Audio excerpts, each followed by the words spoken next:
give them a little. And there you go.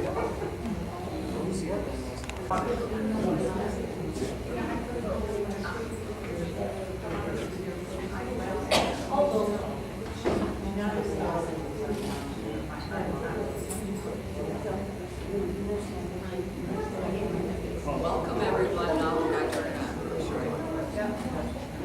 Welcome everyone. Good.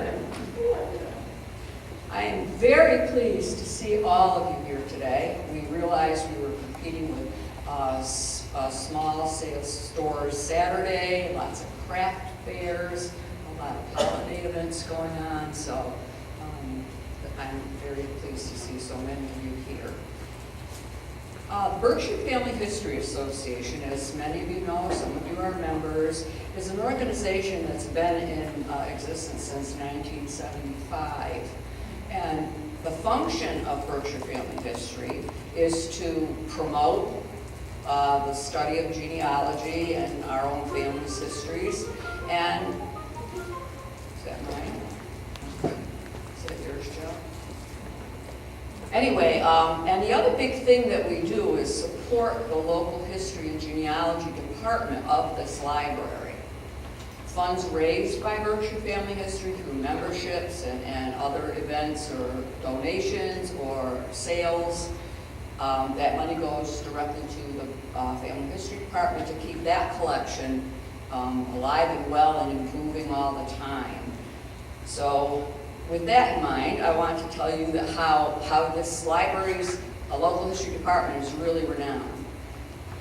I told the story before, but when I first started doing this stuff, I bought a little tiny paperback book back in the maybe 70s, and I read it. It was How to Trace Your Family Tree, and it talked about libraries, and this library was mentioned specifically in that little tiny book, so it's pretty special to be added in such a small publication.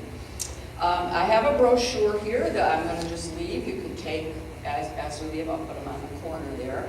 And you're the first to see our new style of brochure. Berkshire Family History is kind of in the process of reinventing itself. We have a new website, which you will, I know, love once it's up. Our current one is still there, but it will be up soon. It's just great. So I'm going to leave this over there. If you're already a member, you might want to renew. If you aren't a member, you might want to consider it. No pressure. No pressure. And of course, and I like to tell people this too, because there's been some misunderstandings in the past. Don't have to be a member of Berkshire Family History to use this library's collection. It's the public's. All right, so these will be left out for you. And one quick thing too, even without New England roots, if some of you say, well, you know, I don't have many people that lived in the Berkshires, you know, many of your relatives may have passed through the Berkshires. They leave a trail. Some of the things in the collection up here will include things outside of Berkshire County. Using the library, you can access ancestry.com, that kind of stuff. Also, the Berkshire Family History Association helps to provide learning opportunities for the public. We have classes that are offered, seminars, this kind of a program. So we're all in it to make our research pleasant, profitable, productive. So thank you for being here. Now, before I introduce our speaker, anything else I meant to say? I don't. Oh, following our speaker, the tour part of the talking tour, we will go upstairs, and Margaret, can you raise your hand? Margaret Roddy is our lead researcher, and she knows that collection quite well, and she'll be able to walk us through and point out some things you might not know are there. And if you've been visited there before, you might see things you didn't realize were there. I'd also like to acknowledge we have our membership chairperson, Meryl Delasco, over in the corner there. We have Anita Norton, a member of the board, who I have said is now in charge of refreshments because she's so good at it. Anybody else here from our group? I hate to leave anybody out. Of course, we've got Anne Marie in the back, acting supervisor of the department, and Rita, who works up there too. So How familiar faces, yes. Karen Norton. Oh, Karen Norton, our other researcher. And she has picked up very quickly from Margaret's tutelage and is now an excellent researcher too. And that's another thing, as a member of Berkshire Family History, you get to have some of these top-notch researchers look stuff up for you. So, with that said, I'd like to introduce our guest speaker today, Michelle LeClair. Now, Michelle has been passionate about genealogy since 8th grade, I think you said, when a teacher assigned a typical, family tree project. And she wisely included her grandmother in her research. The grandmother lived with you, and so that's something many of us wish we had done more carefully, is to talk to those grandmothers and grandfathers. So you got an A on the project, I understand. Then Michelle went on to advance and hone her research skills as a volunteer at the now closed Pittsfield branch of the National Archives and Records Administration. It was over on Danfox Drive. Some of us volunteered there, researched there, and are pretty familiar with it. And while there, Michelle took advantage of being mentored by the archivist there, Jean Nudd Elliott. She knew everything, just like Anne Marie knows it, just like all you experts know everything. And she's very generous in her mentoring of Michelle and others. So we thank her for that. So now, luckily for us, Michelle is going to share what she's learned through these years and entertain. I'm always entertained by these talks. She teaches classes, she conducts workshops, she lectures on French-Canadian genealogy. And this I thought was interesting, which I just knew, is that she runs a monthly genealogy club in Chatham, New York at the Chatham Library called Chatham Roots. And they meet on Thursdays, first Thursday of the month at 2 o'clock. And it's informal. They have questions and answers. They might have a topic that is discussed. It's a chance to meet with other people that share your interests. You might know some tips and tricks that you could benefit from. So I personally plan on taking a ride over there some Thursday and checking it out. So hope some others of you will too. Maybe we can get her to come here more.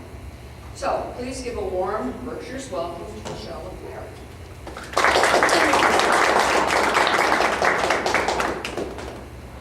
Thank you. So Jan had a good rundown of my family history. And one thing I want to note is the French-Canadian. There's some really great French-Canadian books upstairs from Maine, Quebec. So if you happen to have any of those relatives, upstairs have some great stuff.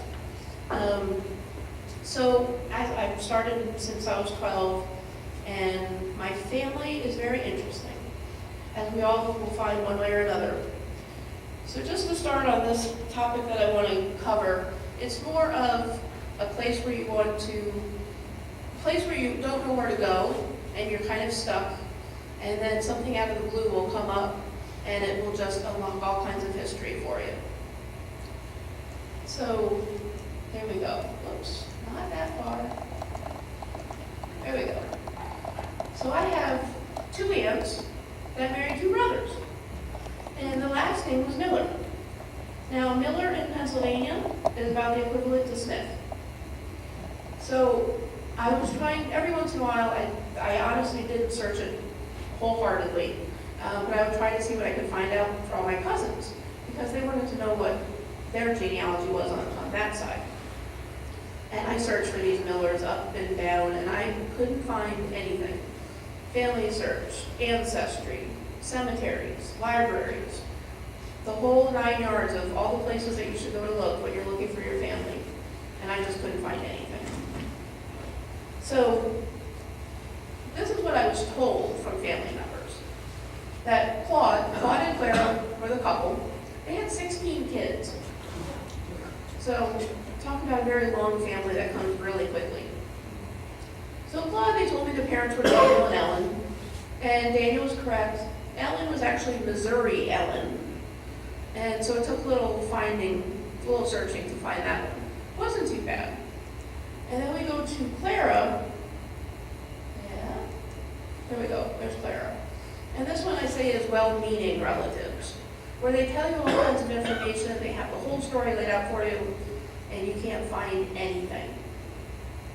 And I searched, like I said, all the cemeteries, the libraries. Another great library in Pennsylvania is one in Allentown, and they have an index of obituaries for over 100 years of the Morning Call newspaper. And just looking for Millers in the 50s, there was over 700 Millers in obituaries for that decade. And that's not including all the other decades that they cover. So as much as I searched, without finding the correct names, I was still lost. So they kept telling me George and Lydia. And I looked, I couldn't find them. So a couple of months ago, I get a call from my cousin.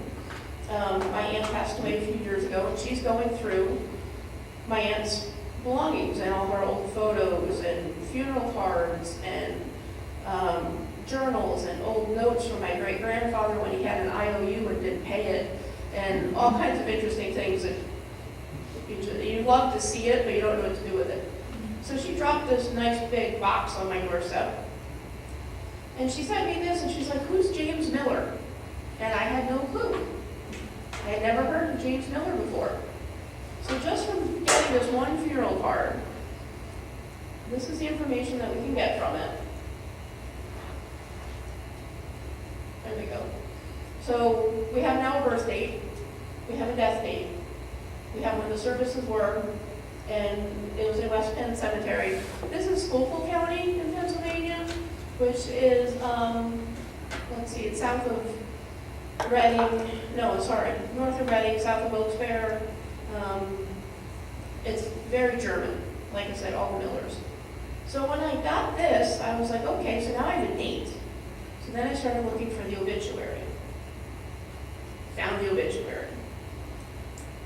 And so here we have the information that came from it, and the daughter was Mr. and Mrs. Claude Miller.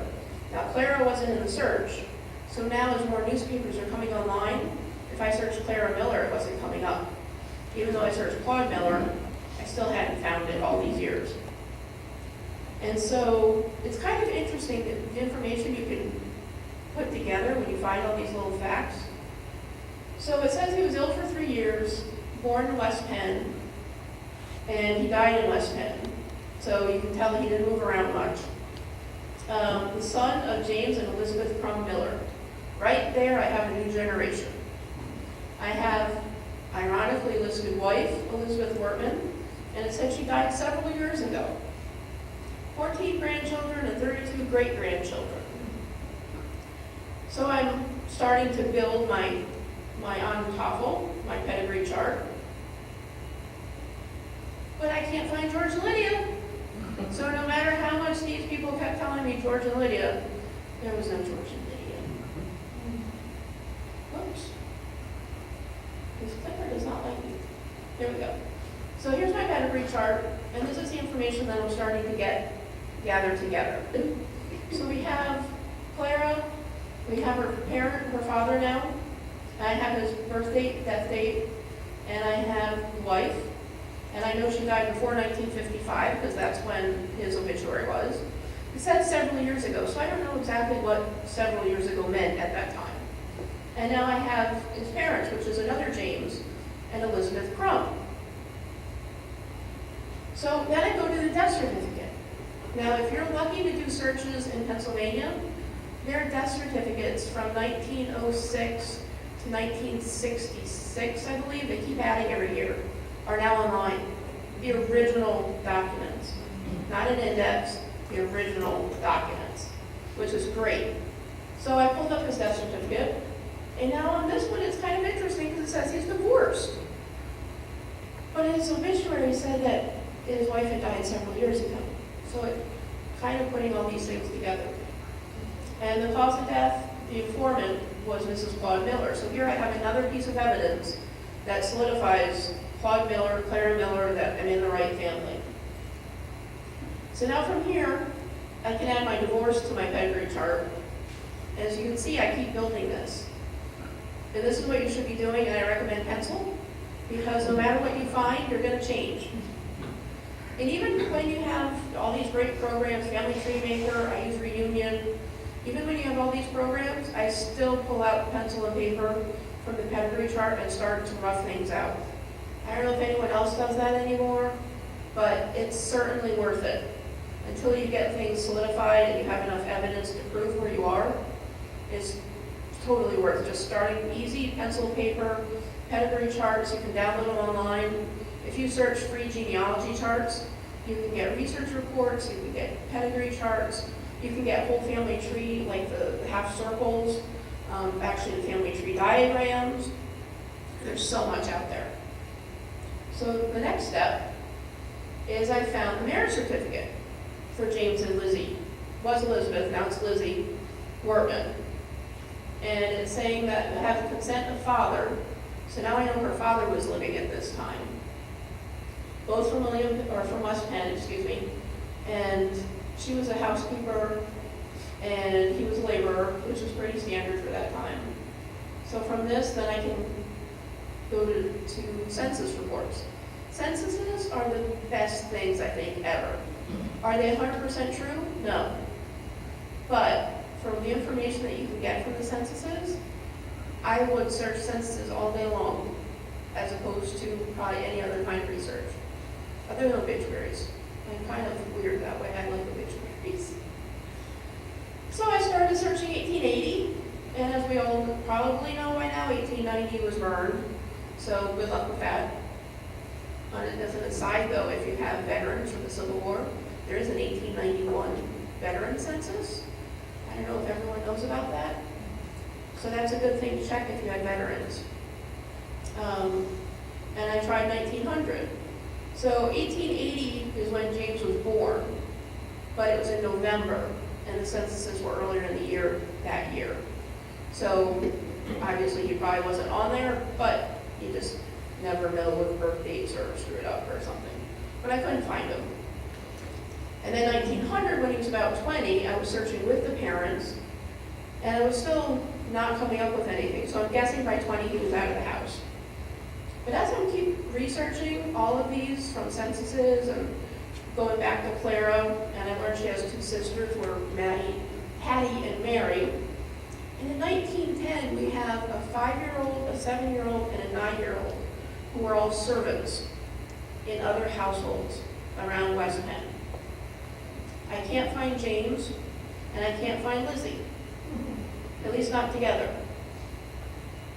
So my mind is just trying, because the one source said they were divorced, another one said that they were married in the obituary, and now I find these 3 little girls all sourced out with these other families. So I go back to my pedigree chart and I start working in more. And I now found Lizzie's obituary and her death certificate. 1944 is in the Pennsylvania ones that are online. And so now I'm getting her parents' names, which is John Wortman and Sanaya Laura. And then go back, I can find their death certificates, and I can go back to their generations. So if you remember, all of this is starting from one little funeral card. After years and years of research, even though I was researching the wrong name, I was still searching for Clara all over the place. And it turns out that Lizzie actually remarried in 1914 and had 2 other children. In Clara's obituary, it lists 2 of her stepsisters, but it didn't list the other 2 sisters that she did have, because they died before she did, and they didn't list past deceased relatives. So I'm still trying to figure this out about these children that were separated. 1910, kids are all in different households. 1900, when they had been married in 1901, but I couldn't find them even with their parents.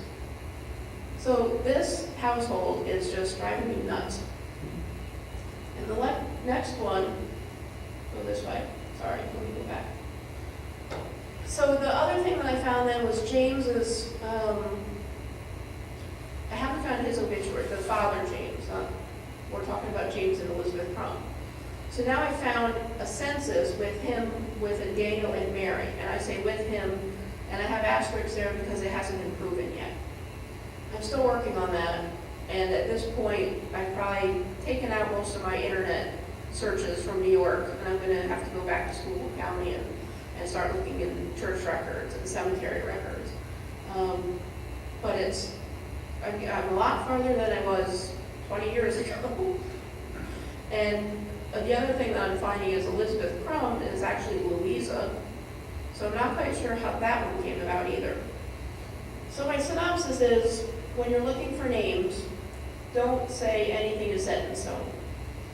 Even with, when we go back to Claude's family, her husband, Claire's husband, I had Missouri, and that I truly found was the mother's name.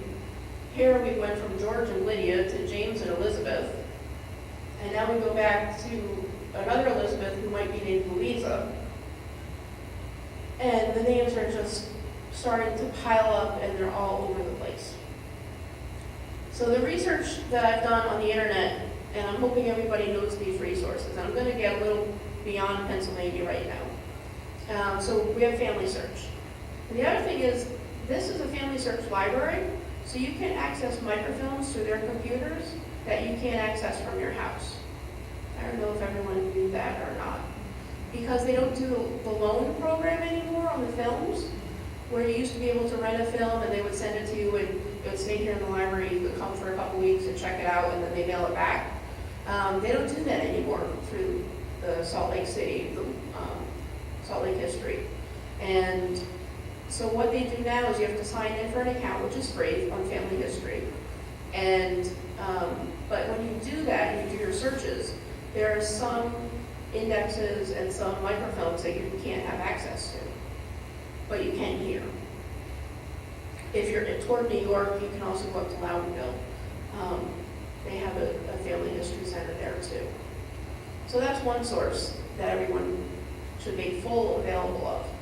And while I'm talking on Family Search, does everybody know that you can go under the microfilms and there are images that have not been indexed yet, that you can go in and you can actually browse through actual records. These are original records, probate records, cemetery records, not censuses, but church records, marriage records, lots of probate. And I love the probate records too. I'm kind of, like I said, I'm weird about obituaries, so anything involved death I kind of get into.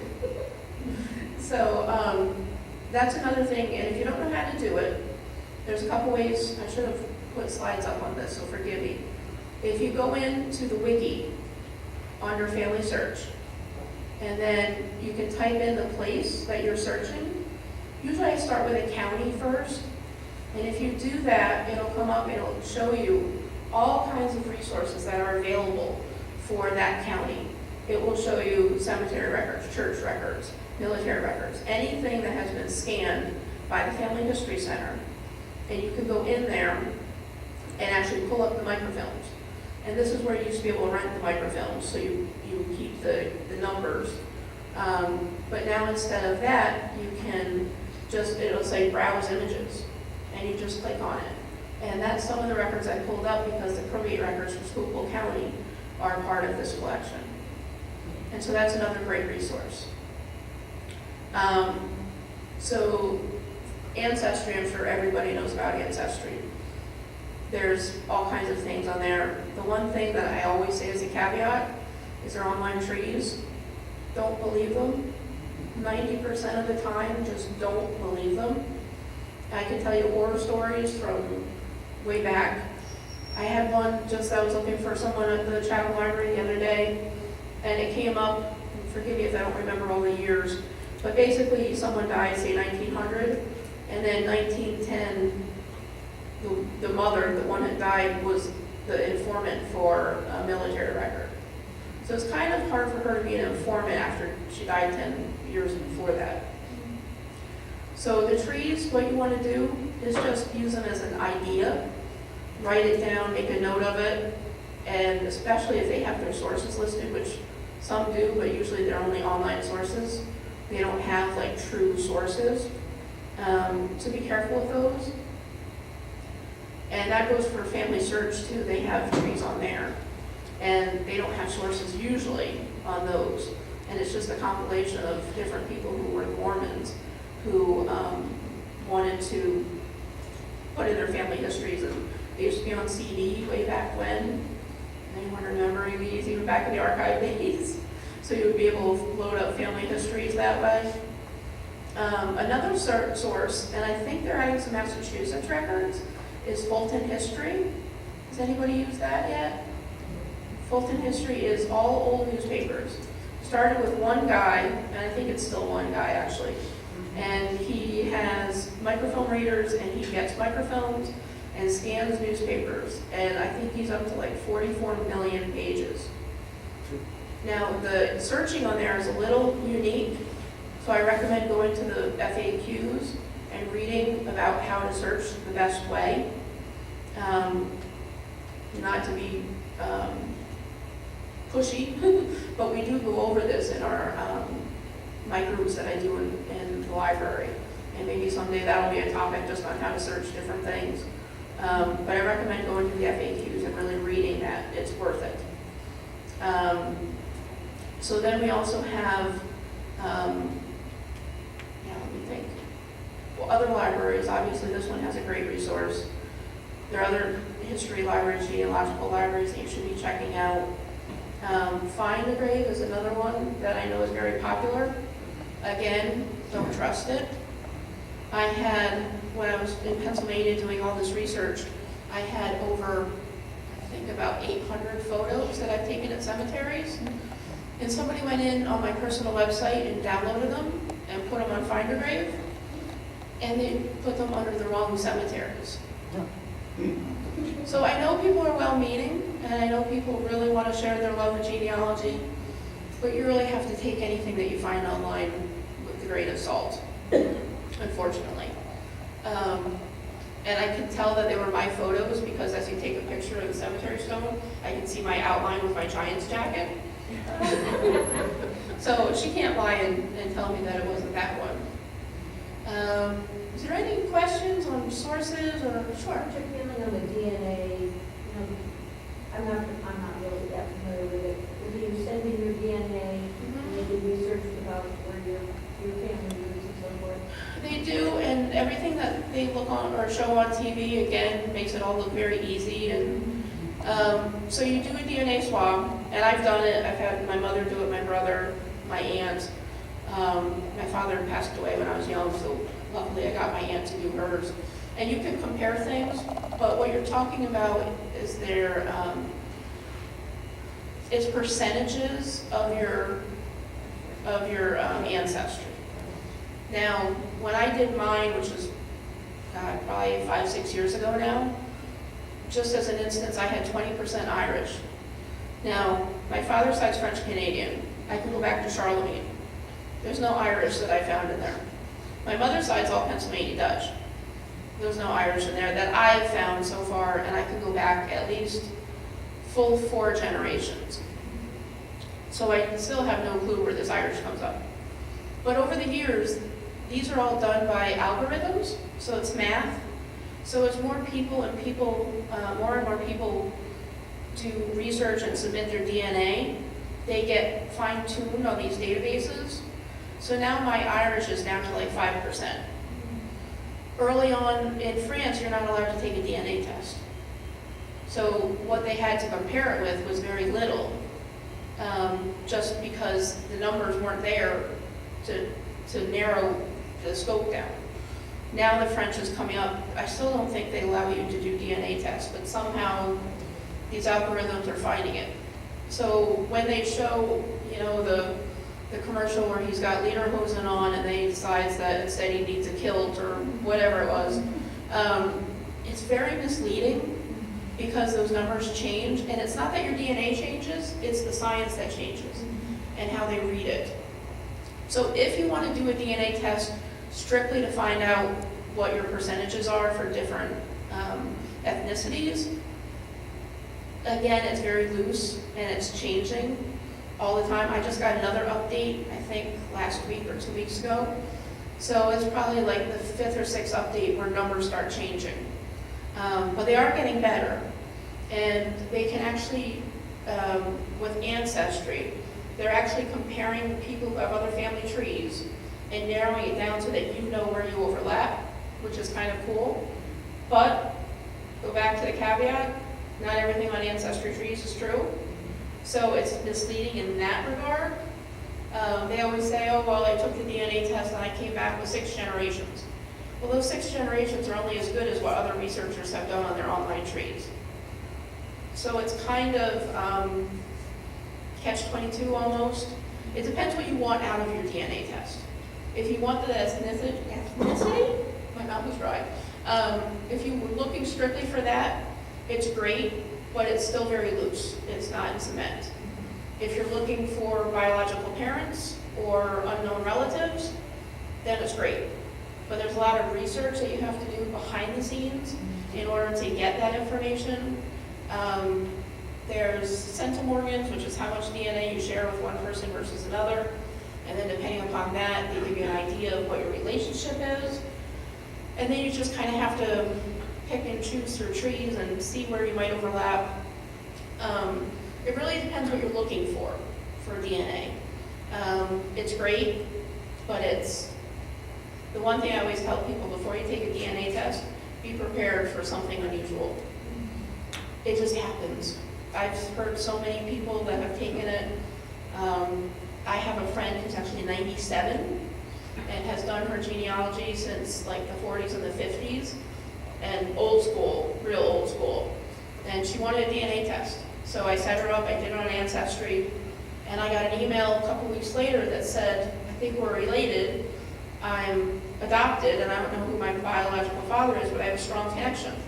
Well, it wasn't with me, it was with my friend, but so I emailed her, and I was very cautious because this wasn't my test. And we tried to figure it out, and then I went to my friend and started talking to see if she was even interested in figuring it out, because some people don't want to know. So then we did that, and we figured out it was one of her brothers, and it would be, this girl would be a grandchild to one of her brothers. And then started the ball rolling, and we found out that there was an adoption. And I actually connected this lady with her birth parents. And it was really cool feeling. It's not like the whole lovey-dovey situation, but it was something she never knew, and she has met both her mother and her father now. And I mean, there was no way that you could guess that would have happened. And I find a lot of people as I talk to, and I do conferences and I do research, that just be prepared. You don't know what you're going to find. It could be your own history. It could be somebody else's. That's your uncle may have had an illegitimate kid, or somewhere along the line something might have happened. I'm still trying to figure out this Irish because I have no clue where Irish is coming in. But yeah, there's a lot you can do with it, and it really depends what you want out of it. Well, the reason I asked too is because I have an acquaintance and we were having lunch, and she said, you know, she told me she did the DNA. This is several months ago. And on her dad's side, he's Polish, her mother's side is Polish. Oh, I thought it was 100% Polish. Do you know that it was some very high percentage? And for some reason I wasn't buying it. I said, how can it possibly be that high that you were something that high of a percentage other than? You know, I wasn't buying it. I don't know. It also depends just specifically, like where I mentioned France, and Germany is another one that was really hard to pinpoint. And they started out basically calling it Western Europe, and it was very wide. And the other thing is that their geographical areas overlap. So I'm still thinking that this Irish, British that's coming up, if you look at their charts, the outer circle kind of hits the northern part of France. So I'm still thinking it's the French that's in there. I do know it's my father's side by comparing information with my aunt. But yeah, those ethnicity results, like I said, it just keeps changing, and it's not your DNA that changes. Nothing that you've done changes. It's just all the math and the algorithms behind it and the research. And so many people have done it now, so there's so many more, so much more data that they can compare it to, and they're narrowing it down. On mine, it's kind of interesting because now they've actually narrowed from my France, and it goes right to Quebec and the northern part of Maine, which is exactly dead on. And on my mother's, the Pennsylvania Dutch, it's narrowed into the New Jersey, Pennsylvania area. And so it's not giving me the information that I can't do research. I have to still do the research. But as they keep adding more and more things, it's very interesting. And I find that I'm just addicted. Is there anything else I can answer? Yes? Do you know how much of each person's DNA they look at? I mean, how many centimorgans? Or is it just a sample? They look at all the centimorgans. I don't know what the number is. I think it's about 3,000 that you have, but don't quote me on that number. I just know I think I share about 1,900 with my mother. But yes, they do test all the centimorgans that you have, and then they narrow it down as to who you might match with. And it goes right down, I think I have like 1,000 fourth cousins or more. But once it gets below 50 centimorgans, it's very rough. You want to pretty much stay above their distances that they have, I think is like third to fourth cousins, and then they go 4 to 6. Once you start getting 4 to 6, it's very hard to try to narrow it down to who you might be related and how. I actually printed out charts on my own for the last 5 generations of my family, so I could have it like a visual in front of me. And then as I go through the DNA, I try to match surnames and look at it. But I'm at the point, once you get to the 4th to 6th cousins, it's just too far out.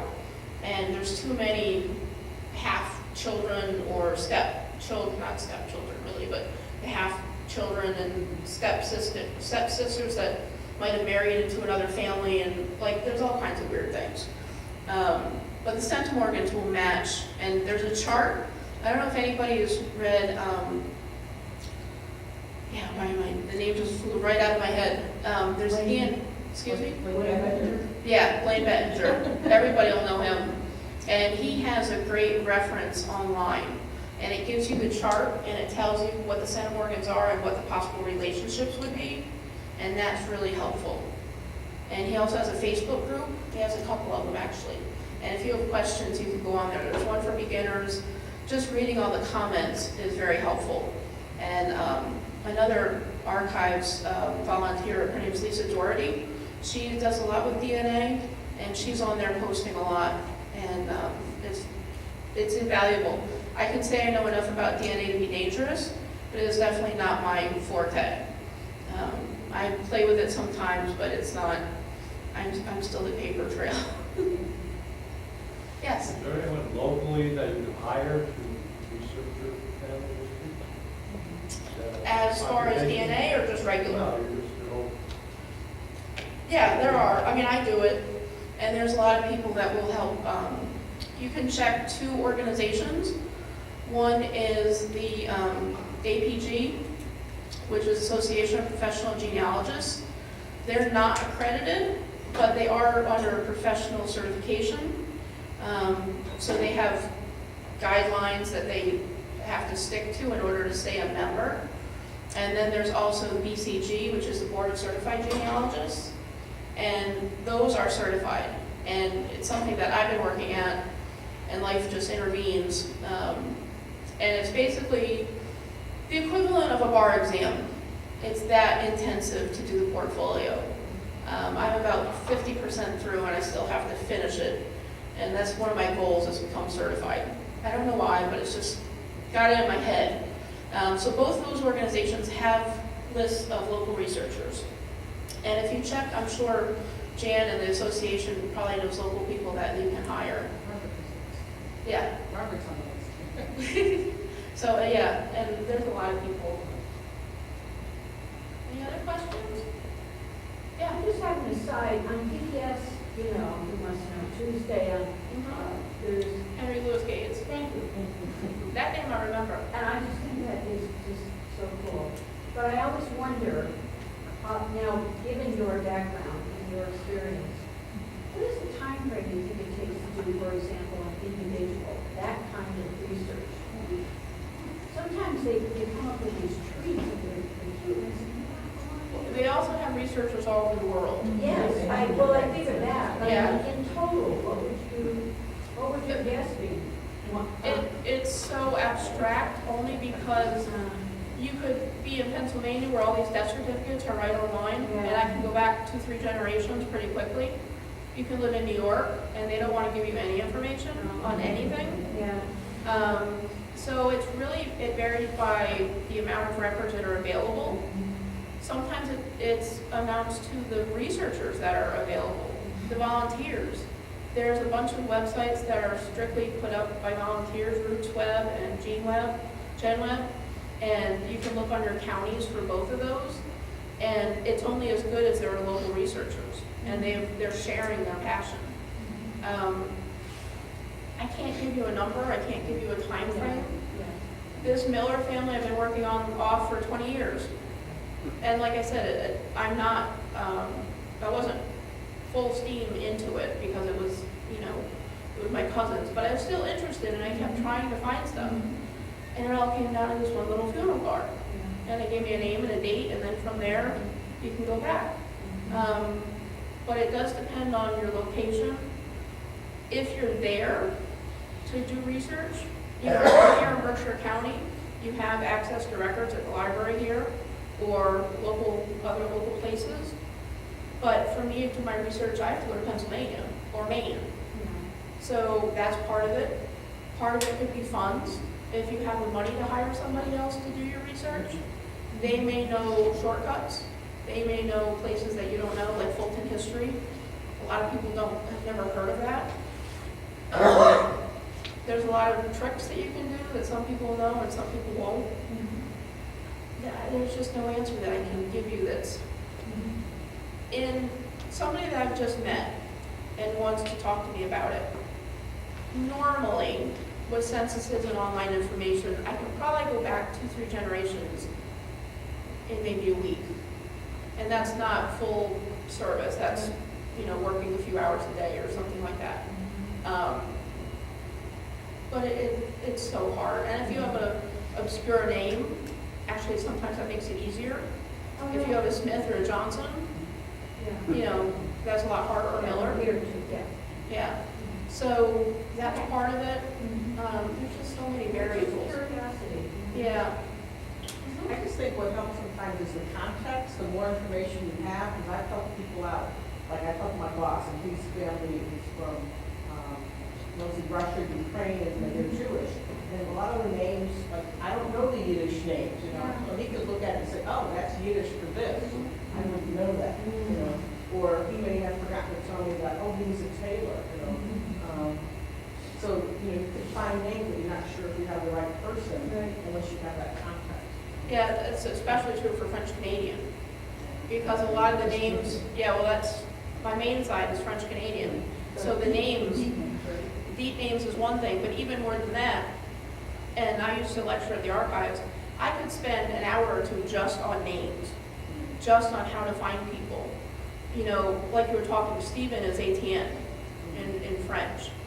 You can have somebody's last name who is white in America and knows Blanche in Quebec, because Blanche is white in French. You can have the deep names. You can have nicknames. Another one, speaking of, you never know how long it takes you. My own great-great-grandfather, and whose name was Paul, I know where he's buried, finally. Literally, I tripped over his tombstone. The only way I found it. It was a flat stone, it was all covered with moss and stuff, and I literally tripped over it, and that's how I found it. But I looked for Paul LeClair for I don't know how many years. And then by getting to know other researchers and learning more specifically about French Canadian, he's actually Napoleon. Napoleon Joseph. So, that's exactly, I had no clue. But as I learned more and more about the names and how they translate and how they do the nicknames and the deep names, and that's true with every ethnicity. Like you said, the Yiddish names, and then like if you're looking for passenger lists, usually it's the true name, but then you never know how it's going to be spelled. And depending upon the time when they came, if they came before 1905, 1906, when they actually started the true INS, they basically could walk up and say, I'm John Doe, and I'm 25, and I'm a laborer.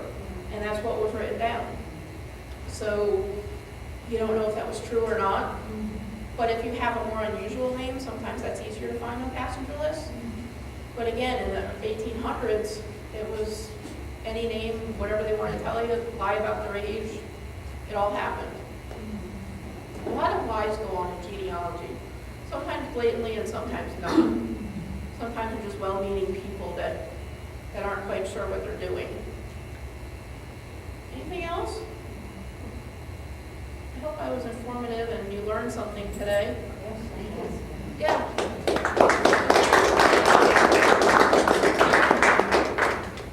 On DNA, when you get back into the ID 23andMe, what value is there to knowing that you're more likely to drink coffee? You're more likely to what? Drink coffee, for example. I mean, they give you all these little I think scenarios. that's bogus. Yeah. I really think that's bogus. Sorry, I couldn't hear. So how much information do you get out of you're more likely to drink coffee? Oh, okay. That's fair. They have medical traits and they have other traits that they do. I don't know how much of that is true science either. Actually, I just heard a report on the news the other day. There's a third-party one where you can download your DNA, like from Ancestry, and they have this program called Prometheus. And you pay like $5 and they give you all this information, and it's not accurate. I haven't actually done any of the traits myself, so I can't tell you what it is. I just know it's another thing that's a science, and they're getting better and better with it all the time. Yeah, honestly, I can't speak to it as much. I just know what I've read, and that it's another thing that you can take as an idea. You can take it as a baseline, but I wouldn't, especially if it's a medical thing, I would be very cautious with it. Anything else? Yeah. I'll just keep asking. No, that's fine. If you have time. Everybody learns from it. So, what would your advice be to someone like me starting from square one? Both my parents died. They were the youngest of their families, and all of their siblings passed away years ago. My cousins really, I tried to pump them for information, they really know nothing. And it's really sad, because now I'm older and everybody's gone, and I have no one to ask. And it's just, I have some, we're talking about so basic, I know where they're from.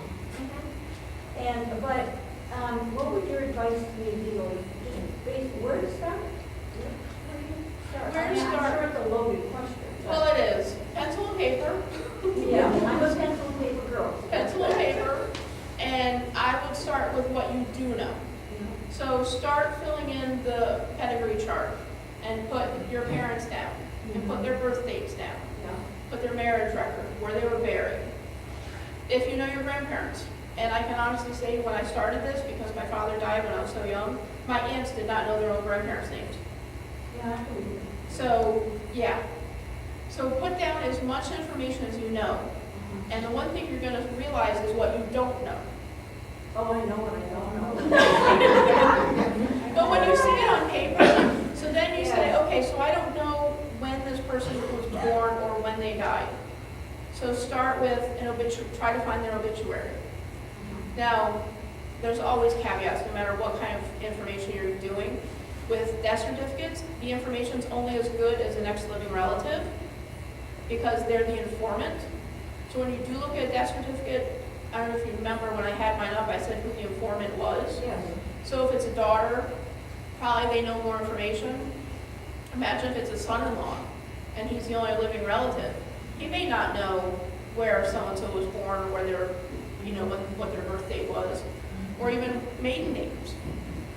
So if you start where you don't know, death certificates, obituaries, birth certificates, again, Pennsylvania has a lot of them online now, different states. That's about all I have, except for my parents, I have their death certificates. That's it. Well, birth certificates, if you compare it, birth certificates are more appropriate for birth dates than a death certificate.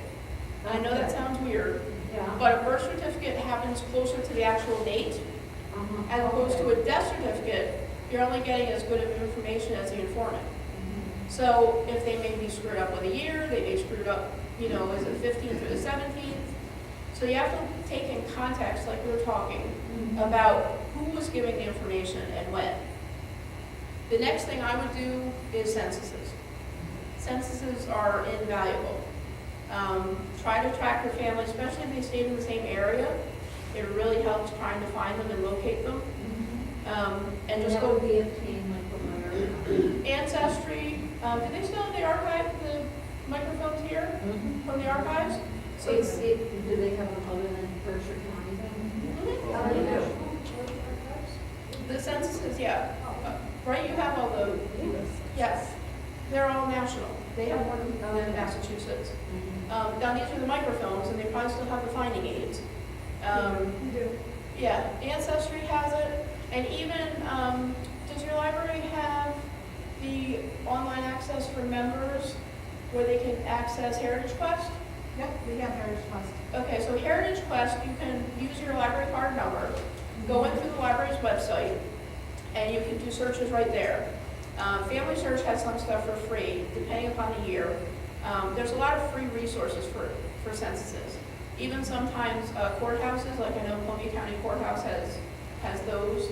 I can talk for hours on censuses. Yeah. But it's great if you, one caveat with Heritage Quest, and I don't know if this has changed, so I may be wrong, but when you do a search, you could only search the head of household.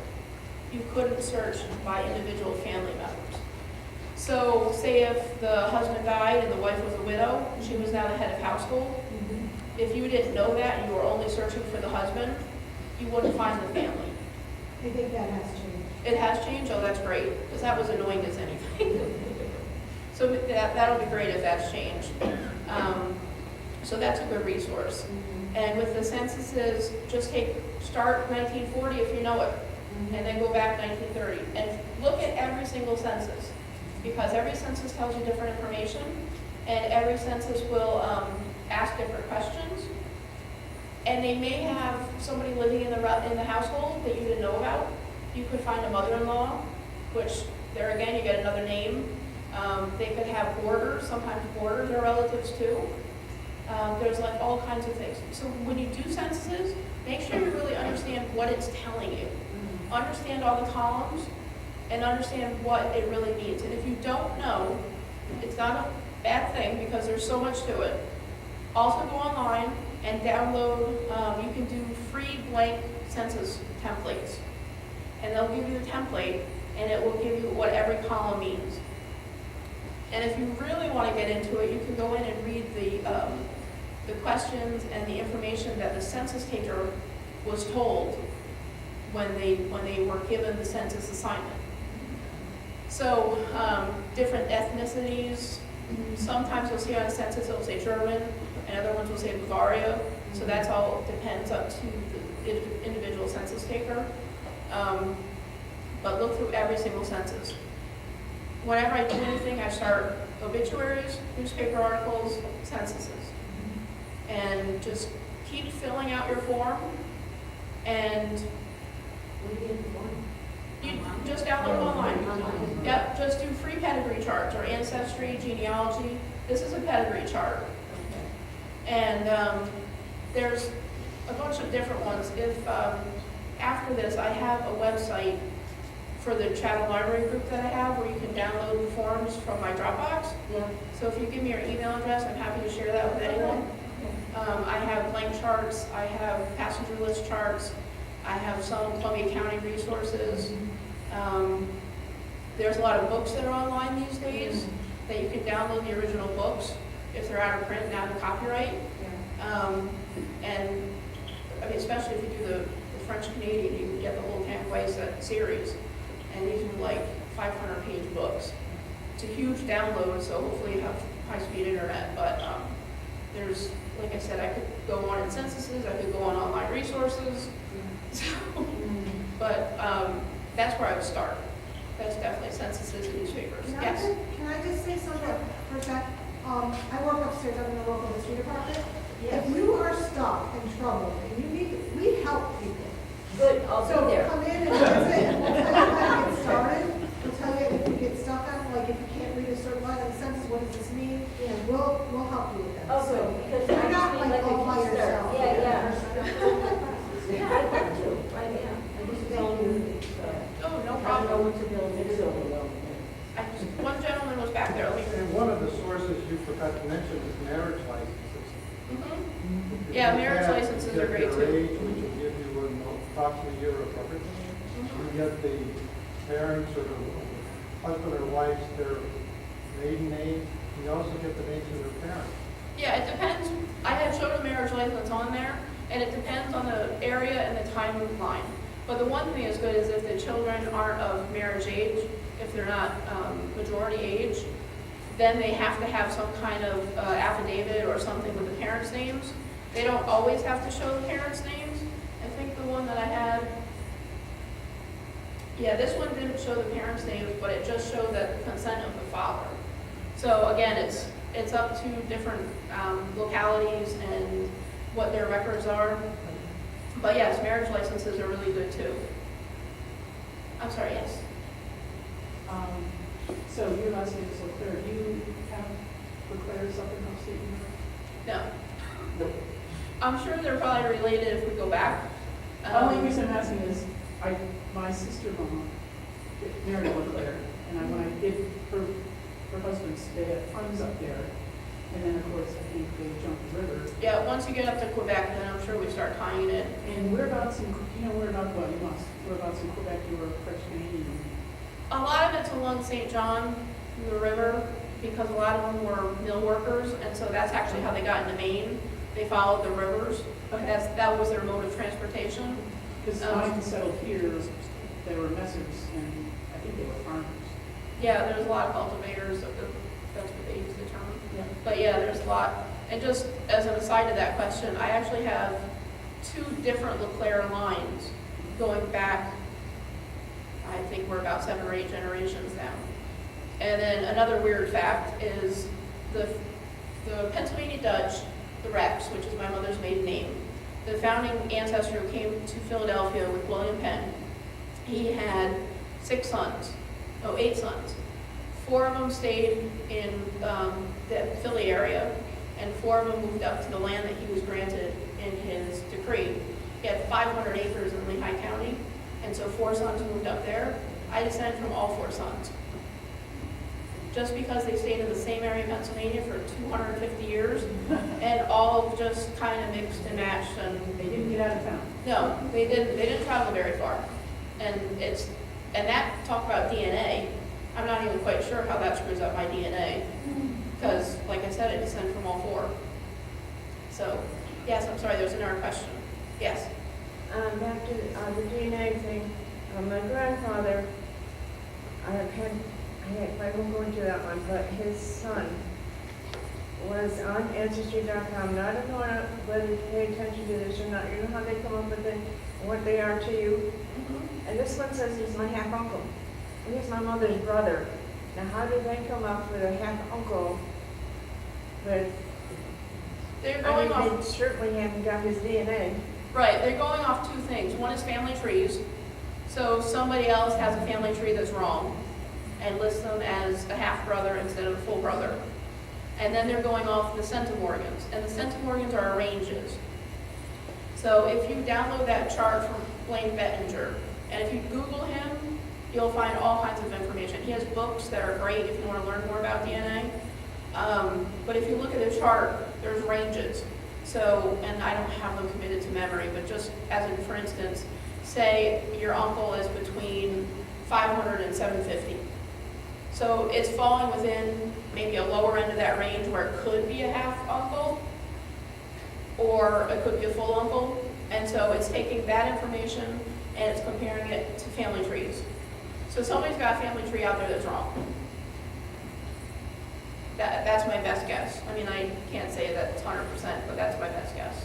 Well, I didn't want to assume that. I just wanted to know where I was going to go from here. Yeah. Yeah. Anything from ancestry trees, I just take it with a grain of salt and then I prove it myself. which is why on the one I have little stars, because to me that tells me that I haven't proven that yet. Maybe one Thank more you. question if there is Oh, you're one. welcome. I'm happy to help. Thank you, Michelle. That You're was welcome. very interesting, very informative. I think Yeah. we all agree to Thank thank you. her back. What now is you can follow Margaret and Karen.